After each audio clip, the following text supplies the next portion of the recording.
घर के अंदर सुबह सुबह चोरी हो जाती है। उस समय घर में 3 नौकर मौजूद थे। पूछताछ करने पे पहला नौकर कहता है, फ्रिज में रखे सारे फ्रूट्स खत्म हो गए थे, इसलिए मैं तो फ्रूट्स लेने बाजार गया था। दूसरा नौकर कहता है, मैं तो अनार का जूस निकाल रहा था। और तीसरा नौकर कहता है, मैं तो फलों के बगीचों में पानी डाल रहा था। मेहुल समझ जाता है कि तीनों में कौन झूठ बोल रहा है।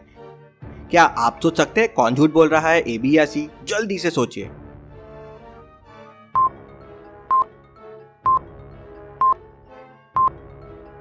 चलिए इसका आंसर देखते हैं।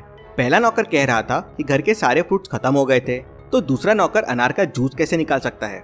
मतलब दोनों में से कोई एक झूठ बोल रहा है। लेकिन तीसरे नौकर की बातों पे भी ध्यान दीजिए। उसने कहा वो घर के पीछे फलों के बगीचे में पानी दे रहा था। अगर घर में ही फलों का बगीचा है तो भला कोई बाजार क्यों जाएगा? जरूर कुछ गड़बड़ है। मेहुल घर के पीछे जाता है तो वहाँ सचमुच एक बहुत बड़ा फलों का बगीचा होता है, लेकिन बगीचे में कोई भी फल नहीं होता। बगीचे के अंदर 2 औरतें काम कर रही थी। मेहुल उन दोनों से पूछताछ करता है तो पहली औरत कहती है, साहब कल रात बहुत बारिश हुई, आंधी तूफान आया, तो बगीचों के सारे पत्ते यहाँ वहाँ गिर गए थे, मैं उन्हें इकट्ठा कर रही थी।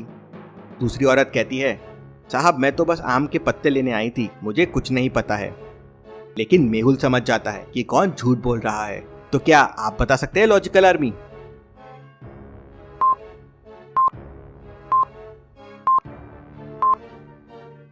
चलिए इसका आंसर देखते हैं। पहली वाली औरत ने कहा कि रात भर बारिश हुई।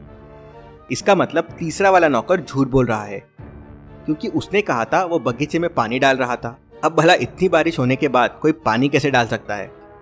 मेहुल उसे पकड़ लेता है तो वो बताता है कि मेरे साथ पहला वाला नौकर भी मिला हुआ है।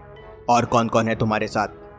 तो पहला नौकर बताता है कि उनके साथ एक और आदमी है जो सारे गहने चुराया और अभी अभिलाषा ज्वेलर्स में बेचने के लिए गया है। मेहुल तुरंत अभिलाषा ज्वेलर्स पहुंच जाता है। वहां उसे बहुत सारे लोग दिखाई देते हैं। तो क्या आप बता सकते हैं इतने लोगों में वो कौन है जो चोरी के गहने बेच रहा है? सोचिए और आपका आंसर कमेंट कीजिए।